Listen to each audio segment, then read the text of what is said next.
All right, hello. So this video is going to be a little bit different than the other videos I make. This is a channel update, meaning I'm going to give you an update about what I'm doing in this channel. This is a sort of raw cut kind of experience where I'm just going to talk candidly to this camera.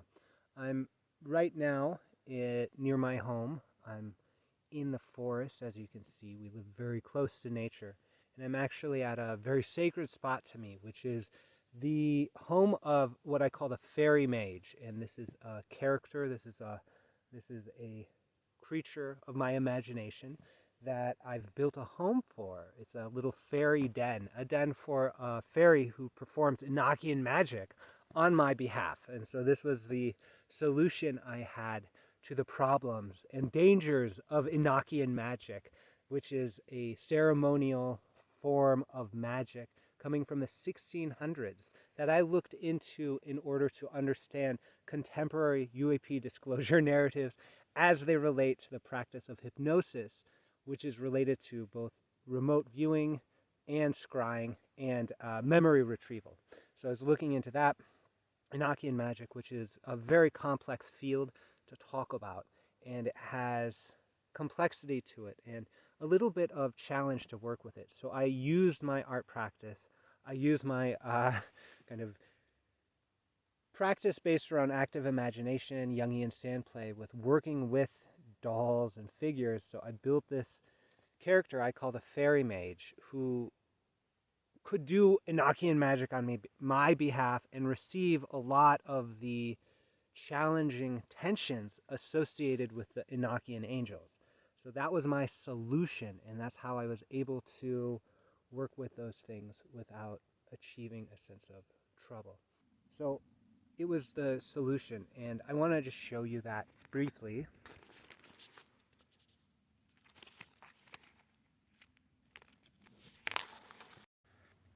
So I just wanted to show you some of the other things nearby, which this is a fairy door, a door that I've painted with my children to be a doorway, a portal to the realm of the elementals, right? So this is a blue door representing water and perhaps the undines, and then we've got a door over here for the gnomes, earth, and then over here with fire and the salamanders, and then over here, yellow, the door of the sylphs.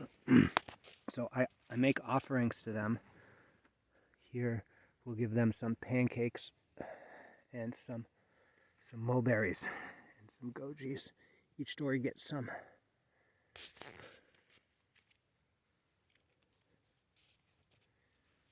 And the fairy mage gets some.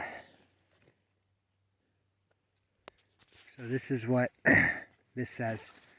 This is his sign and emblem. Fairy garden. Fairies tend the paths through earth, moon, and sun and stars, and the many worlds. Let me start again. Fairy garden. Fairies tend the paths through earth, moon, sun, stars, and the many worlds. Tend fairies with your imagination and dream, to follow their paths to peace, love, and truth, if that's your heart's desire. Or say not the words of invitation. To welcome the other is to welcome the self. By welcoming the others, I am welcomed by earth. By welcoming the others, to welcome the others is to welcome the self. By welcoming the other, I am welcomed by earth. So that is his expression, and look, he's even got a nice little holy table in there.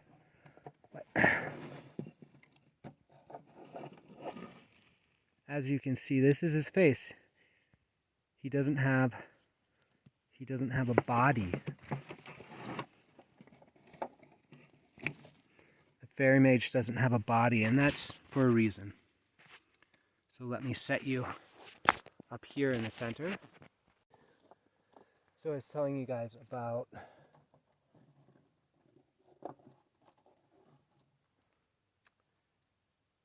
that guy, the fairy mage,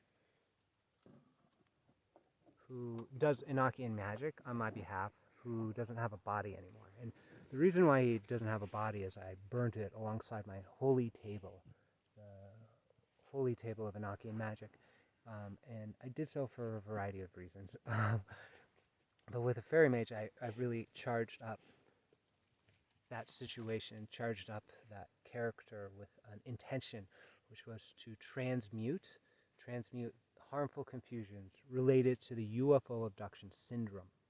Um, and so I brought forward that intention in association with my presentation to the EnochiaCon, the first annual one, where I introduced this idea of transmuting the harmful confusions of the UFO abduction syndrome, the four traumata of the UFO abduction syndrome, into the four empowerments of shamanic dreaming.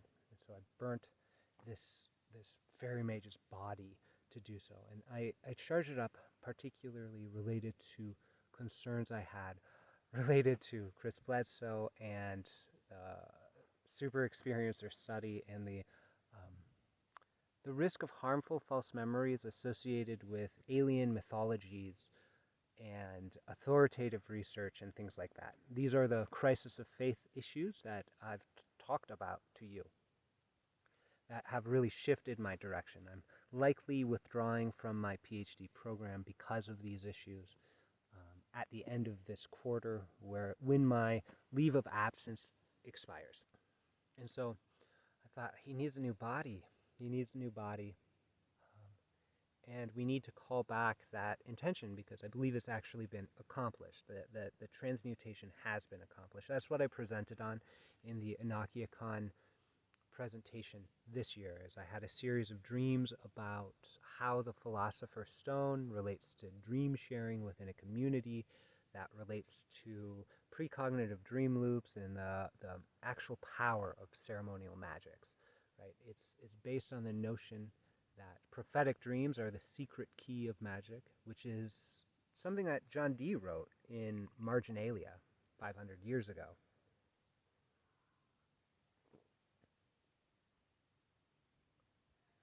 And so I've called that back, and one of the best ways is to share publicly what this working was, right? So there's power in documentation, and there's power in things going public or remaining private. So there's a structure to a lot of these esoteric workings, which is outer, inner, and secret. Outer, inner, and secret. People are talking about onions and things like that. So one of the secret workings that I have associated with the Enochian magic is that a lot of it has to do with this sort of chaos magic, fairy magic kind of communication. Right? So that's actually working with nature spirits in an intuitive way, and things like that. And they had a huge part to play in the Enochian magic and in my workings related to the UFO abduction syndrome, scrying, remote viewing, and hypnosis. And so I need to shift the magical activities surrounding me because omens omens through my dreams have revealed a new path, a new step forward. And so I need to completely dissolve the magicality that brought forward the crisis of faith relating to false memory ethics. I need to call back that magic. The best way to call that back is to just let everyone know, to speak about it, right? That dissipates it. And it gives some power to you, of course. But there are kind of collective intentions and transpersonal omens associated with that working. And so that is why I'm able to talk about it now. That's why the other side is prompting me to share this video with you. And the other side prompted me through an omen, and I'd like to take you to see that omen.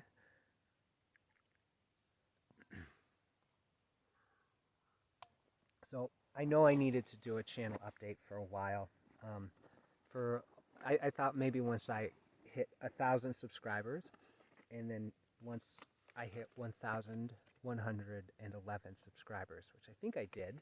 And so I needed to do an update, and I was like, oh, I'll make a video, I'll do a kind of animation, I'd do a review of everything, I'd do something else. But actually, this is it. This is what my intuition is prompting me to do. There's a lot happening right now. And yeah, this is a time of transition. In keeping with that, I will pack up and kind of start moving in transition to the revelation of this omen.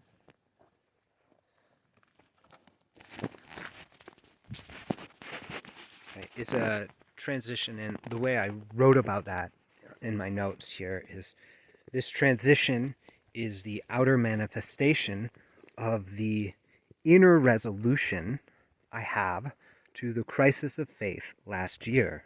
That crisis of faith came about because of some of my workings with hypnosis, deeply studying the work of John E. Mack, and this alien abduction hypnosis thing.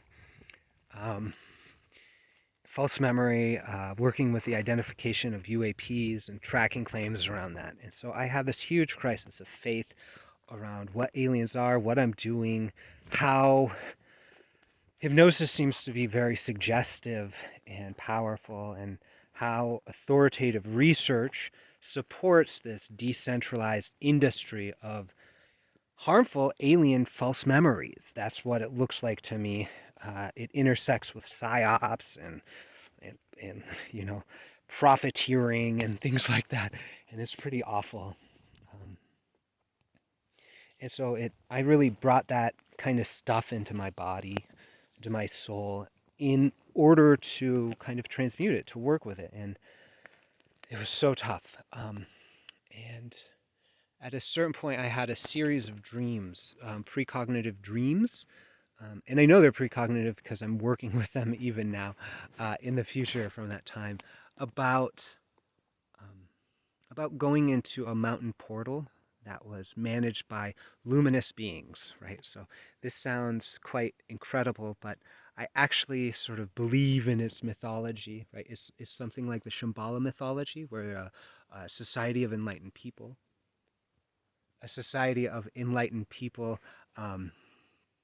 practiced meditation together, transitioned to something like the light body, and went into a mythical mountain kingdom and things like that. So that myth has been retold in and around Mount Shasta as Shambhala. And though there was an earlier, there's a myth there around the 1900s around the Shining Ones. And those connect to my Enochian workings. I really do feel as if the Shining Ones have spoken to me through that working, and they are kind of speaking to me through dreams. And when I reached out to the realms of the cosmos, to the celestial realms, to use the CE5 protocol, to use human-initiated contact protocols to see what's there, using my dreams, these beings responded. And they're not necessarily extraterrestrial or angel by any means. They seem to be indigenous to this earth, but have resonances with all the cosmos. They seem to be us from the future, whoever you are listening to this, right? They seem to be capable of many things that are exciting to talk about, but not the subject of this channel update. They seem to be the ones that are responsible for teachings through dreams, lucid dreaming, this sort of geometric revelation, including the body marks and that sort of thing. The UAP manifestations as well, the orbs, right, that don't resolve into satellites. The orbs that accompany descriptions like the light that makes no shadow, the living light, the orange orb, that sort of thing, the sentient swirlings.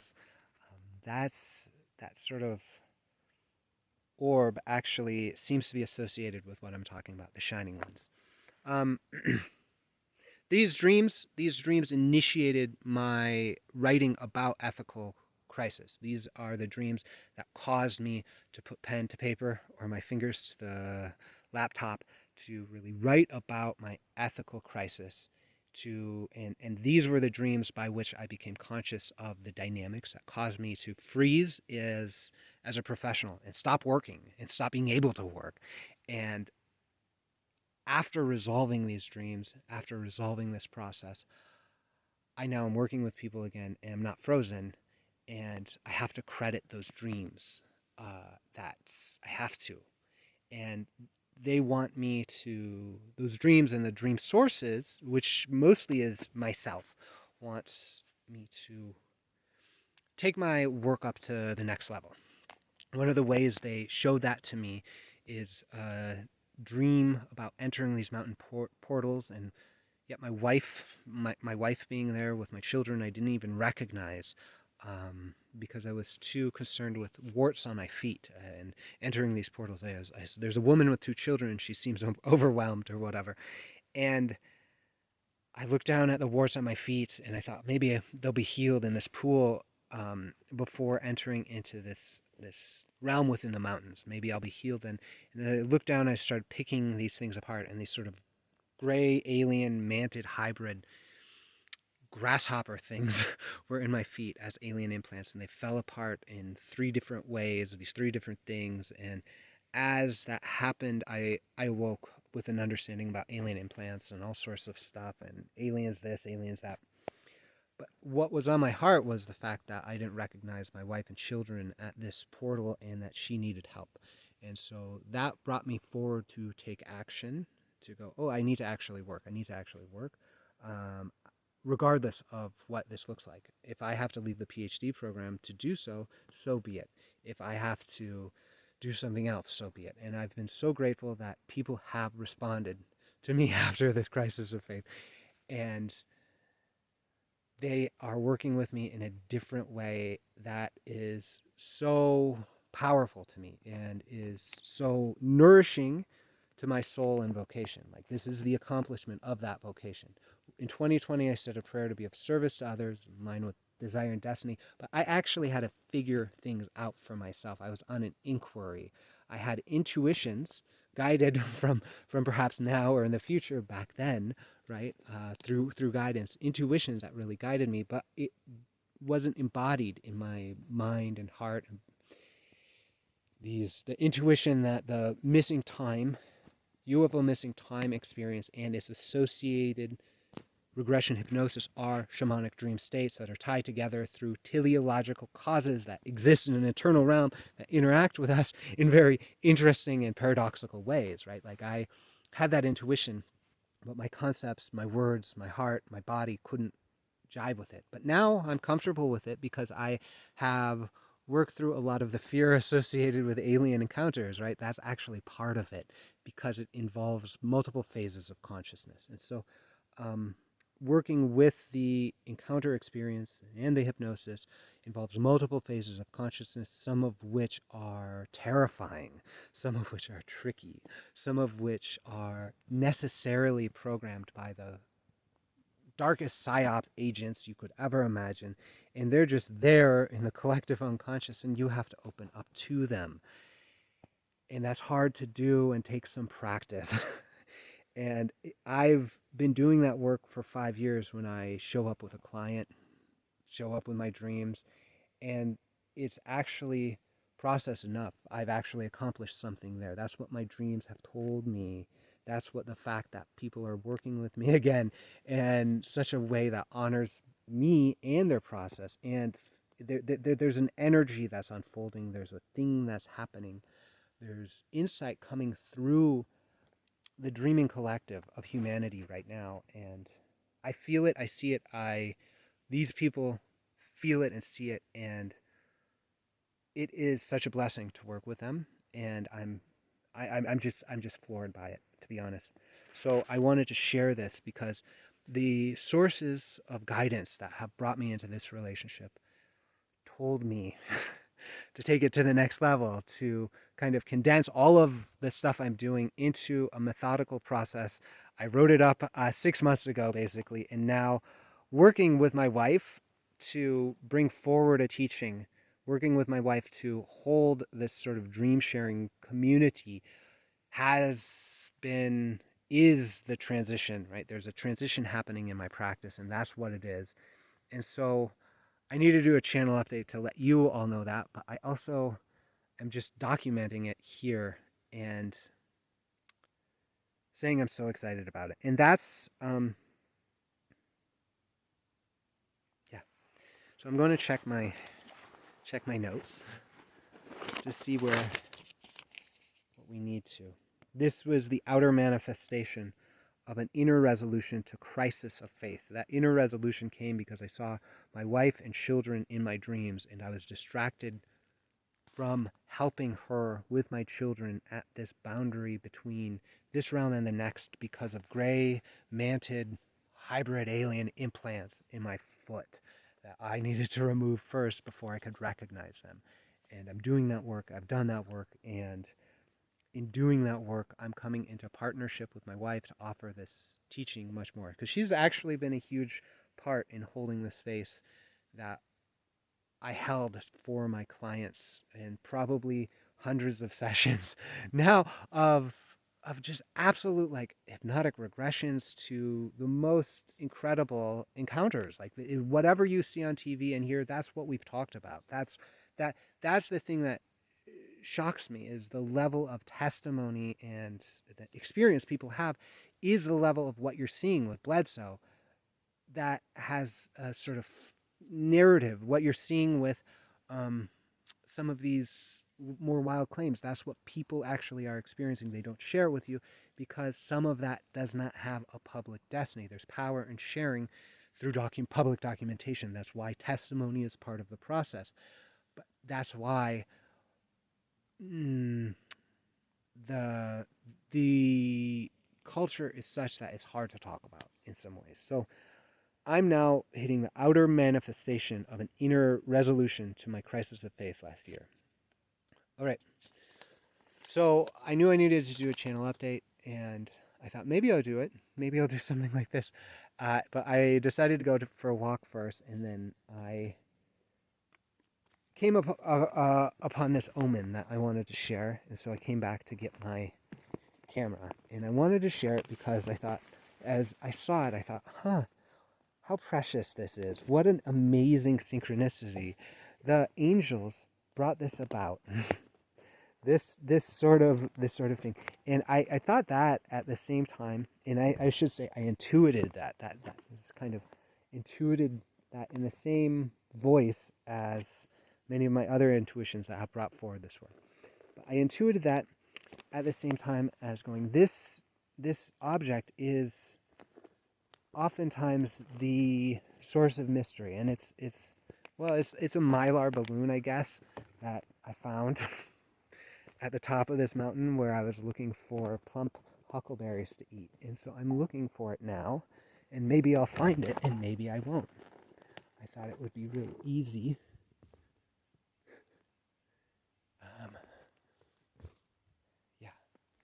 to find this omen. I was like, I'll come right back and I'll show you this, because this is sort of like showing you the mystery of the UFO.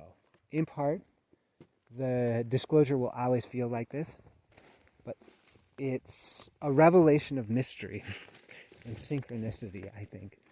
So for me, right, like the fact that I found a balloon that was carried here from who knows where.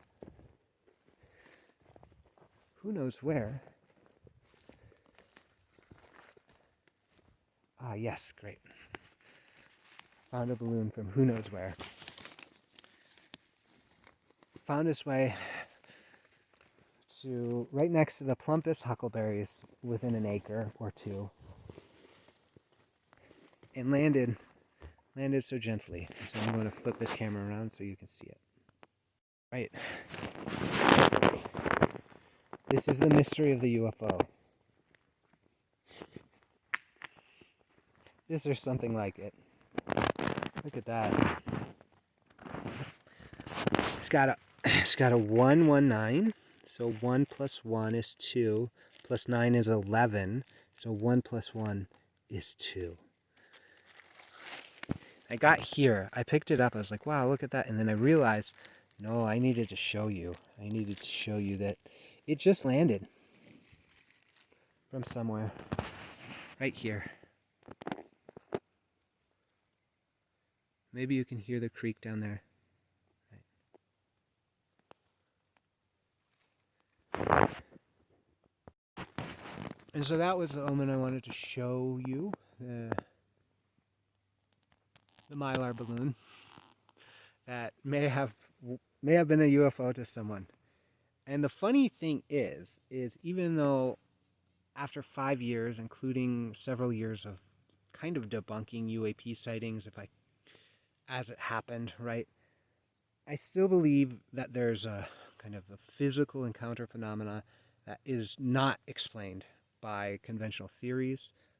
Something like the Earth lights combined with apportation of actual physical beings and craft may be real. But that sense of the physically real, like objectively, historically real, in the same way that this balloon is right here.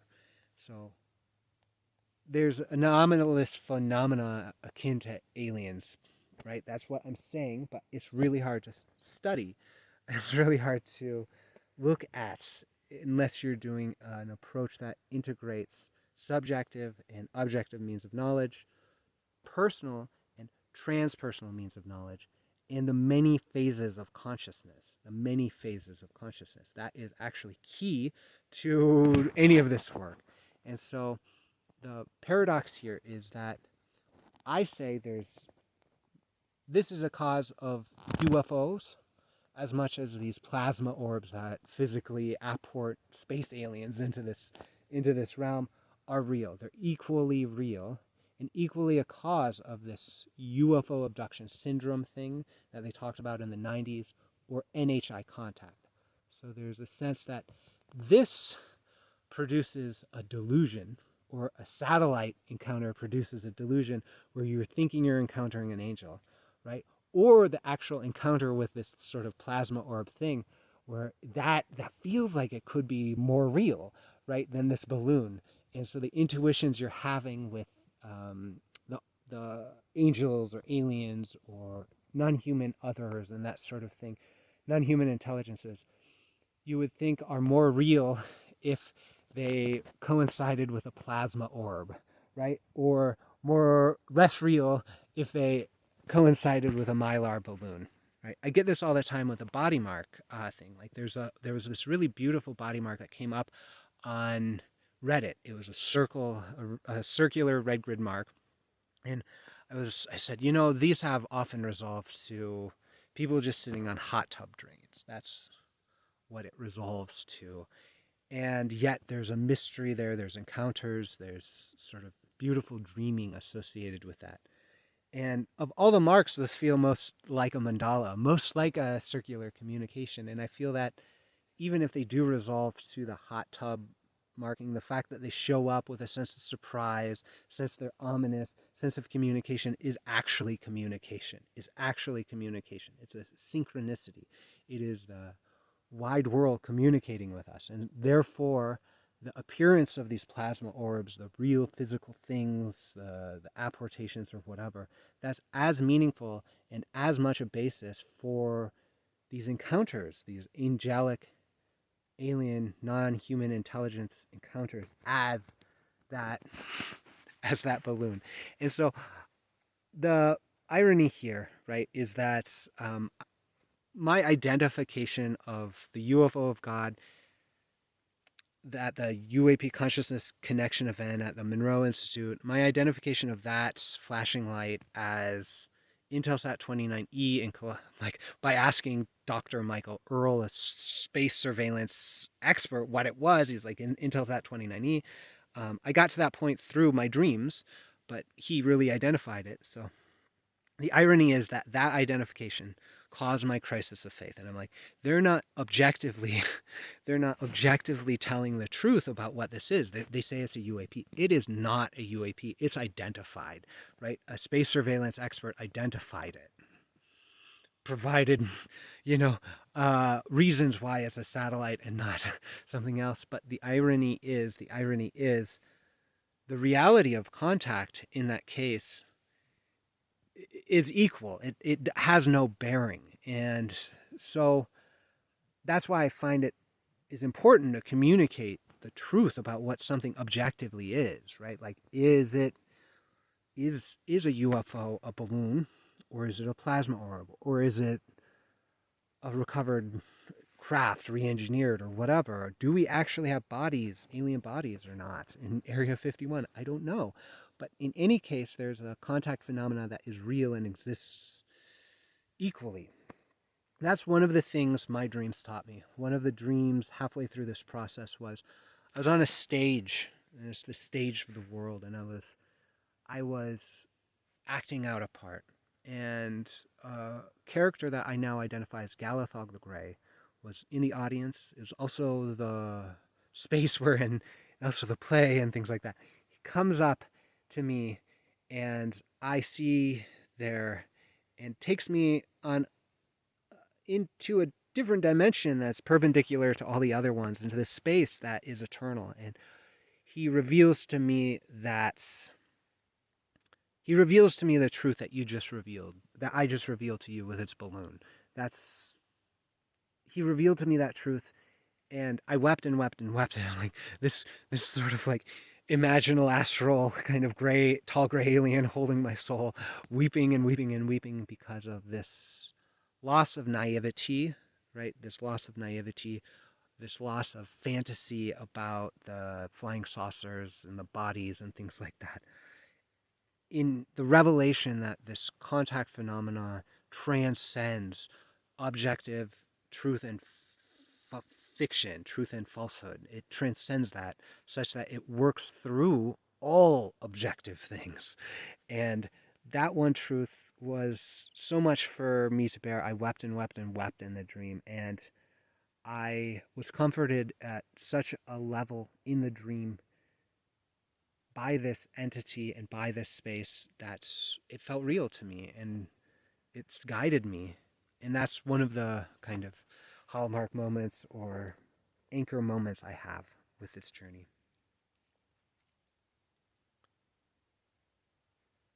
So that's all I had to share. That's really what I wanted to show you, is this omen. And I'm going to sign off soon. Thanking you for working with me. Thank you for considering what I have to say. It's really important. Thank you for being with this channel, right? Oh yeah, I wanted to do a little bit of a channel overview, and I'll just start kind of walking back, or I'll show you something I like to do. Hang on. All right, we're going to pick berries together while I tell you about some of the stuff I'm doing. So it's a channel update.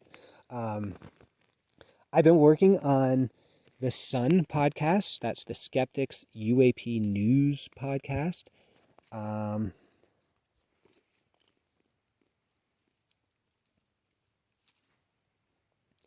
That's based on Philip Klass's Skeptics UFO newsletter.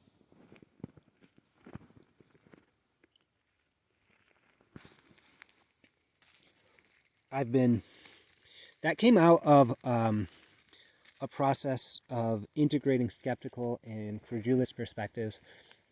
And it's really fascinating to me. It's one of the ways I'm transmuting the UFO abduction syndrome legacy, the four traumata of alien abduction, into the four empowerments of shamanic dreaming.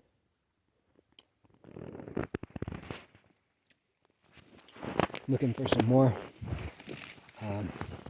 berries. Let's do it down here. Look at that.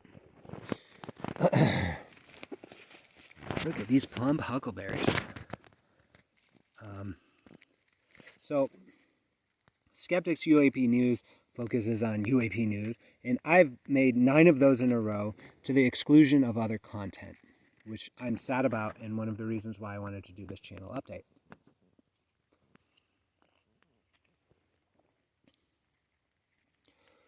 Immediately before that, I was working on the D-SETI podcast, which teaches you about lucid dreaming. The first season's about lucid dreaming. That one is an edited podcast. So I'm I like pre-recorded it. I'm walking through my lucid dream book that taught me lucid dreaming this go around, and I'm going through the history of lucid dreaming as a way to really teach about the basics in association with the D-SETI mission.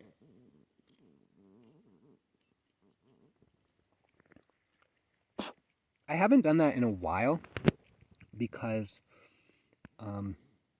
it's a recorded thing, and I've been out here in the woods, and it's hard to find time and space to do it. Working live, or this sort of raw candid thing, is much easier for me, and so I'm going to shift that over once I have time again to focus. So I've just been doing the Skeptics UAP News primarily because I get stirred up about news, and then also the format's much easier.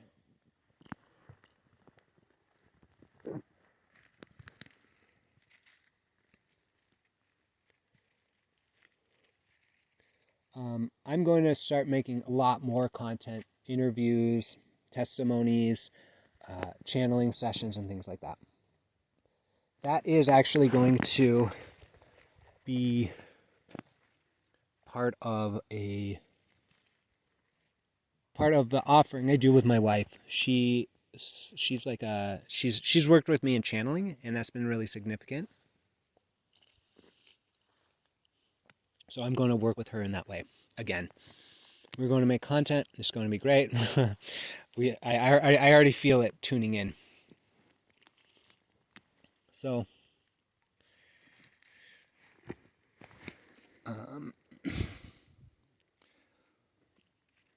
I've been sort of trying to resolve this ethical crisis with the PhD school.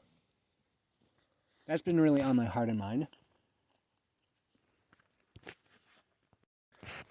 The ethical crisis with my PhD school has been on my heart and mind. And that's really distracted me from doing a lot of work. I wrote a book worth of material about the influence of Johnny Mack on this sort of research and the ethical crisis, whatever.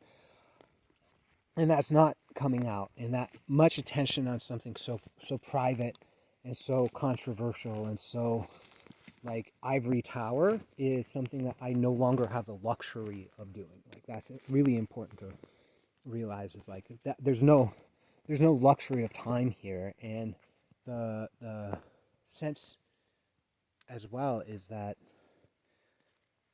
if I step outside of this authoritative research situation, I have to rely on my authority as a dreamer, as a shamanic dreamer, and that authority has more power in the realms that I work in. Really does. And so at this point, I just need to focus on like my family. That's what the dreams say. And then working together in this vocation. That's why we're together. There's really beautiful overlaps between my wife and her work and vocation, and we're just going to trust it and move forward with that and see how working together in this way will unlock certain things. And I'm very excited about it. That the angels of the Book of Galactic Light are really happy for that revelation. I want to take you to look at Frog Peak, which is the mountain closest here, and continue this kind of reflection.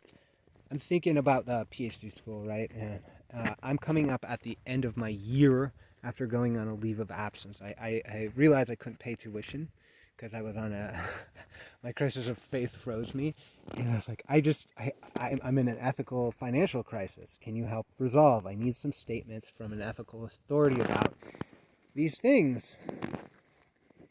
And we engaged in a dialogue, and I never really got statements, and I never really understood why their ethical authorities over this and where their expertise about false memory and this research comes from. And I've asked, and I don't actually see it. So I've been having a hard time with that because I was like, oh, if I can just talk to someone who says these are the 6 references to false memory science that justifies our ethical position, I'd go, thanks, I'll pay you. I'll find a way to pay you. I'll find a way to work myself out of this ethical crisis because I can rely on an ethical authority like this. But there wasn't such a thing. And I found that to be very confusing given the promises of academia. And so now I'm resolving that. So I have till the end of the summer quarter to re-enroll, basically, or extend my leave of absence, or let my PhD automatically withdraw. And I had another dream. I had this feeling. I had an intuition, and I said, I'll send emails, one final round of emails to the CIH faculty and go, what have you done? What have you done about this issue? Let me know. Otherwise, I'll probably just I'll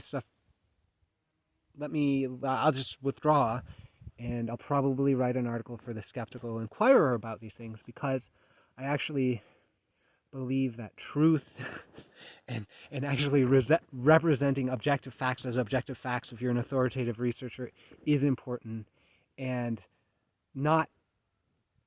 hiding facts like the fact that Bledsoe appears deluded and has inspired heinous crimes or whatever associated with this, those facts need to come out and need to be discussed if Bledsoe is advising research at that school. That's just where I'm at.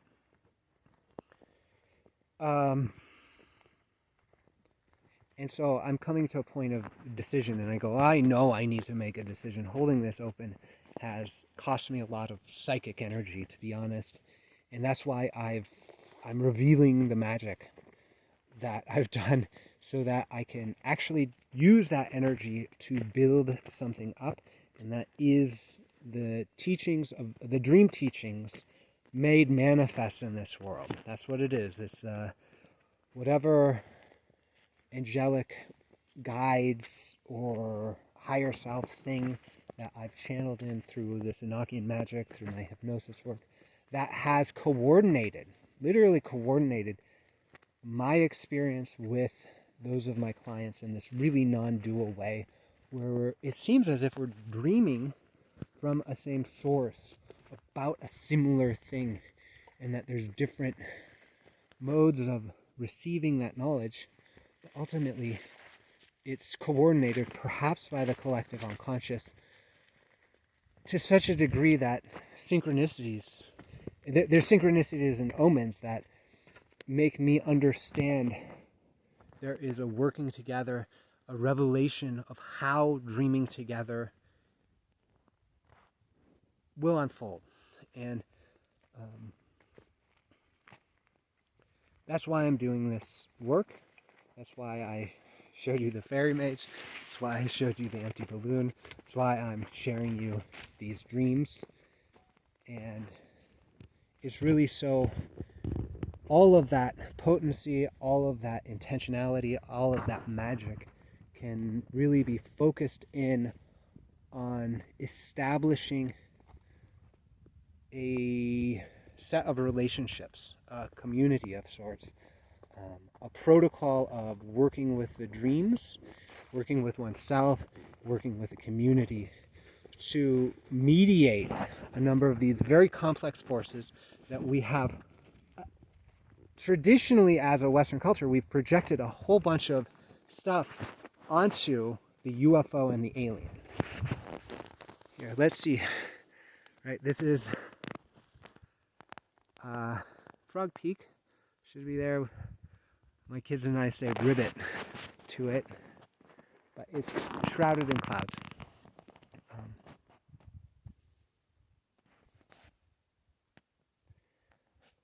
So we project a lot of stuff as humans in this culture in 2025, the English-speaking techno culture, right, where I'm using a phone in the middle of the woods sort of culture.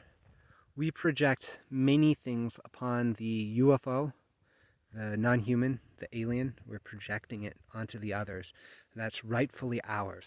And that has to do with our shamanic capacities, our capacities of dreaming, of magicality, of intuition. We're projecting that upon others. And so perhaps all of the impossible, highly strange, paranormal feats associated with the UAP and the non-human intelligence are actually human skills mediated by the unconscious mind, projected upon the archetype of another, of other. And that's why the fairy mage says to welcome the other is to welcome the self. So if we do the work of identifying these projections and following dream guidance, it is reasonable to expect some level of mastery over the mysteries of the UAP and the psionic powers of aliens and non-human intelligences. That's what's at stake here.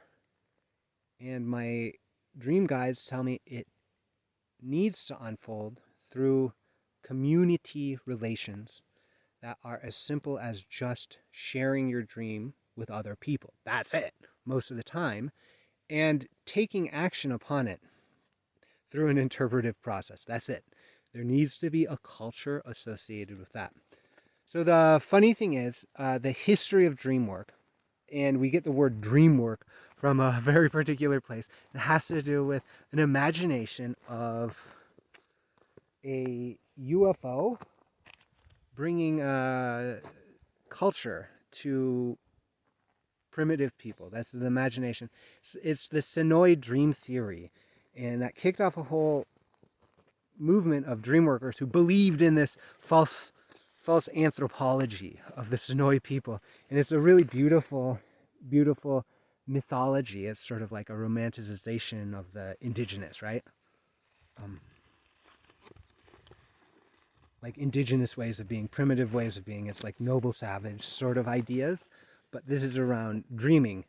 Lo and behold, when anthropologists actually go to the place described by this early author, they discover there's no such culture as described. But that still inspired a culture in America around working with the dreams, believing that these dreams and this dream work could mediate collective fortunes and could inspire creativity and innovation. And I really do believe that. And so my guidance really says that's all we really need to do, right? All we really need to do is pay attention to our dreams, talk about them, and sometimes take action based upon the inspiration we have. That's really, really, really, really simple. And yet it can lead to such complex phenomena as are associated with the UAP, the non-human intelligence. And that, for me, looks like the light orb manifestation. It looks like a fast walking, that's a teleportation by way of dreams. It looks like bilocation. It looks like telepathy. It looks like telekinesis. It looks like prophecy. Those things seem like they're mediated by these experiences or these skills that we often project upon the alien. And so that's why the practice of lucid dreaming, that's why the dream work practices are so important, is because they give us a way to navigate all realms of consciousness, to hold ourselves in a container and to express will or intention in that situation. And so that's why I'm inspired to teach in a variety of ways about these things. And that's really what's coming up, and that's why I haven't been posting regularly as much, is because I've been constructing this curriculum, that's this way of teaching, this sort of shamanic initiation. I've practiced a kind of talk that is a shamanic initiation as well at the second annual InakiaCon, and then I followed that up at a tech meetup in the area where I said I would talk about creative problem solving and innovation through dream incubation, which I did, but I also talked about space aliens and UFOs because that's where my creative problem solving through dream incubation led me. So I shared my history, and so I've practiced that initiation. I'm going to practice that again. So I'm going to practice this sort of shamanic initiation through a free lecture and reception in downtown Nelson. I'm very excited about this because I went to Nelson and I went to the Shambhala Center for the first time in like 5 years. I went to Shambhala and I sat down in meditation and it felt like home, and I got connected to the energies, the Shambhalian energies and things like that. I really got connected to them as if no time went away, and that felt so important to me, and I decided to walk through Nelson and be guided to whatever I needed to move forward my next experience. And I went to a place called Gallery 444. It's in Soma Sound and Events, and I walked up the stairs to this gallery. I see this Sri Yantra, which is the emblem of my grad school, CIIS, and it's like a live-work gallery space, and it's like I had in Oakland, and I was like, this feels so interesting, so aligned. What's going on? And I had a conversation with Nadine, the gallery manager, who explained to me this was the first Shambhala Center in Nelson, and that Trungpa Rinpoche taught here and practiced here before. And so I thought, wow, that's so special. And I said, you know what, I'm going to run an event here, and I'm going to kick off a sort of training inspired by Shambhala in part. So we'll have levels and practices and accomplishments, and in order to really create something like a culture of dream sharing, I'm going to use all the tools that are available to me, which includes this Shambhalic form, this form of meditative culture together, so that we can really follow in part some of that Shambhala vision and mission. And so I just think it's a beautiful opportunity, and so I've been working really hard with my wife to put together this program. It's coming along. It will be complete by the time we're done, and I'm very, very excited about it. And to really kick that off where Trungpa Rinpoche did a number of teachings, I go, wow, that's awesome. That's cool, where he had some of his energies. So that's really beautiful to do, and that's what's coming up at the end of this month, August 21st, and so I'm going to promote that. And so you'll hear more about this curriculum, this program, this culture, whatever it is. You're already a part of it if you've done work with me. That's actually true. You've already gone through the initiation if you've probably had a consultation with me. But if you've certainly done work with me, you're already into whatever I'm doing. You already know what I'm doing. You're already initiated into this culture, this group, this community. And so I'll be talking to you directly about this. It just sort of made sense to me. It's like, oh yeah, the people who have done the work I've been doing are already in it, and so I really need to honor that and to support this community, the community of people I work with, that the angels have brought us together, the dreams have. It's really true. We need to support this in a different way, and that's what my wife and I are going to do. So with that,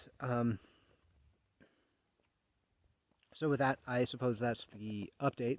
Thank you for being a subscriber on YouTube. Thank you for working with me. We have 1,111 subscribers at some point in and around this video. So thank you for that magical number. And without you, I would not be on this journey. Without you, I would not have the insights I have. This is really co-participatory, non-dual research together, a non-dual exploration and inquiry. It's unfolding together, and I think that's really beautiful to see and be part of. So thank you for that. And so if you want any information about this group, community, the event, you can go to D-SETI.org for general information. You can go to D-SETI.org/Nelson to sign up for the event or to get recordings about the event. So that's one way you can tune into it. And you can send me an email or reach out to me to schedule a conversation if you're excited to. That's the best way to really start engaging, is just schedule a free, no obligation consultation conversation with me, and I'll tell you about all this stuff. We'll get to know each other, and that's one of my favorite ways to connect with people. So please, please do that. And with that, may you dream well.